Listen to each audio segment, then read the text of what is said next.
Ini keliling-keliling banyak masjid di Riau. Cara ibadahnya gak sama dengan di sini. Habis sholat gak baca zikir.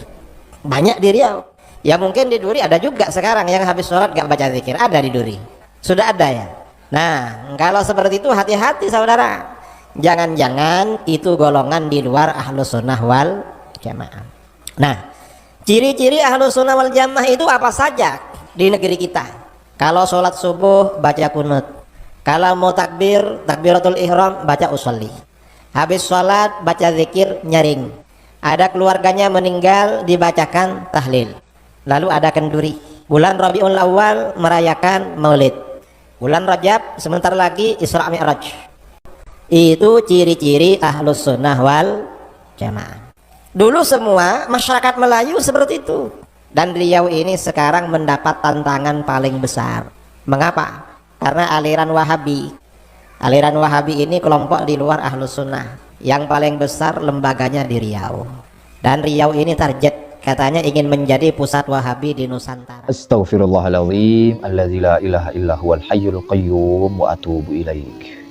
Saya beristighfar kepada Allah Subhanahu wa taala sebab di awal saya menyimak sebuah video dari seseorang yang mendaku dirinya sebagai kiai, dan di kesempatan lain yang bersangkutan juga mendaku dirinya sebagai pendekar taswajah.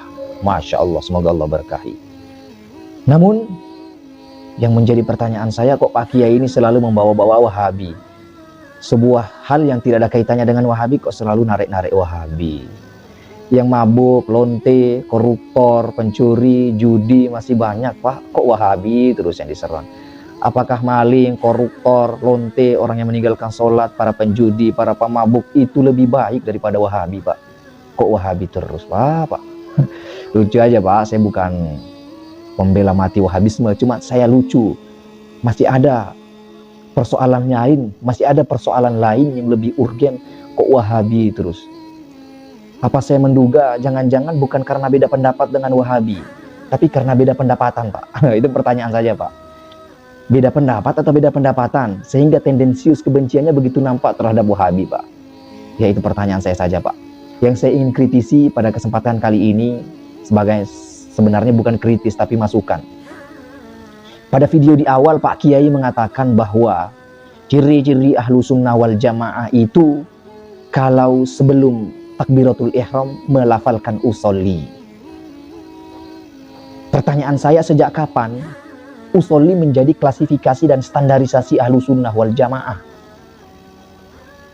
Karena sehemat pengetahuan saya di dalam kitab-kitab madhab syafi'iyah, pengikut-pengikut syafi'iyah, bahwasanya status usolli itu kedudukannya dalam madhab syafi'i itu sunnah biasa, bukan sunnah abad juga, tapi sunnah biasa. Dia hanya sebagai penguat, di mana apabila diucapkan bagus dan tidak diucapkan juga no problem. Karena niat itu sendiri, kata Imam Syafi'i, qasdu syai'in muqaranan bil fi'li. Menyengaja, niat menyengaja sesuatu berbarengan dengan perbuatannya. Itu namanya niat. Tapi usolli ini tidak ada hubungannya dengan niat. Jadi tidak bisa dijadikan standarisasi ahlu sunnah wal jamaah. Kemudian poin kedua, Pak Kiai juga mengatakan ciri-ciri ahlu sunnah wal jamaah itu kalau sholat jahar, dia menjaharkan basmalah atau bismillahirrahmanirrahim. Sejak kapan juga ini bismillah menjadi standarisasi ahlu sunnah wal jamaah? Memang kita akui bahwasanya di dalam madhab syafi'i bismillah menjadi bagian dari surah Al-Fatihah. Al-Fatihah bukan Al-Fatihah ya. Jadi orang yang sholat wajib membaca bismillahirrahmanirrahim. Namun seharusnya sebagai kiai yang rebani dan profesional harus jujur di dalam menyampaikan dari setiap kajian-kajian ilmiahnya bahwasanya ini adalah ranah khilafiyah. Wajib di dalam madhab syafi'i tetapi tidak wajib dalam madhab-madhab yang berbeda. Ada yang sunnah, bahkan ada yang tidak mensunahkan sama sekali. Seharusnya jujur dong dalam menyampaikan setiap kajian-kajian ilmiah. Jangan mendoktrinisasi orang lain ataupun jamaahnya untuk harus sepaham dan senada dengan pemahaman Anda. Apalagi sampai menginjak-injak dan menghina pendapat yang berbeda. Ini namanya bukan kajian ilmiah, tapi doktrinisasi. Sekarang seharusnya tidak ada lagi cara pengajian seperti ini. Karena umat sudah paham, sudah cerdas, jadi dia mampu memilah dan memilih bagaimana pendapat yang sebenarnya. Bagaimana itu pendapat yang berdasarkan argumentasi dan mana pendapat yang berdasarkan analisis pribadi. Seperti itu. Jujurlah dalam menyampaikan setiap kajian-kajian ilmiah. Kemudian poin berikutnya Pak Kiai juga mengatakan bahwasanya ciri-ciri ahlu sunnah wal jamaah itu kalau sholat subuh diam kunut subuh. Dalam mazhab Syafi'i, kunut subuh statusnya sunnah ab'ad. Dilaksanakan hukumnya sunnah. Apabila ditinggalkan, maka wajib bagi yang meninggalkan untuk melakukan sunnah sujud syahwi. Dan tidak bisa dijadikan standarisasi ahlu sunnah wal jamaah. Lantas bagaimana dengan mereka yang tidak usolli, tidak bismillah, dan tidak kunut subuh? Apakah mereka bukan ahlu sunnah wal jamaah? Konyol dong pemahamannya kalau seperti ini. Jangan mengklasifikasi sesuatu yang tidak pantas untuk diklasifikasi. Apalagi sampai menyeret-nyeret akidah ahlu sunnah wal jamaah.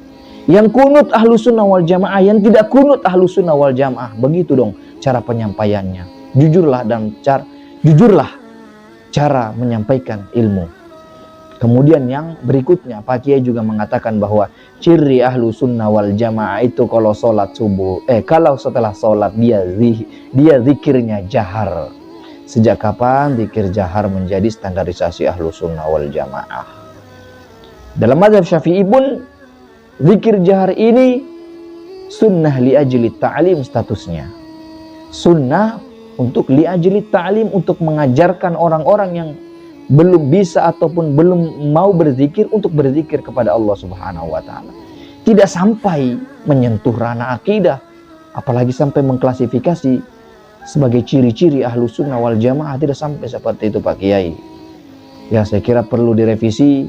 Tugas saya hanya sekedar mengingatkan, karena saya paham bahwasanya Pak Kiai juga manusia, tentu berpotensi untuk salah dan khilaf.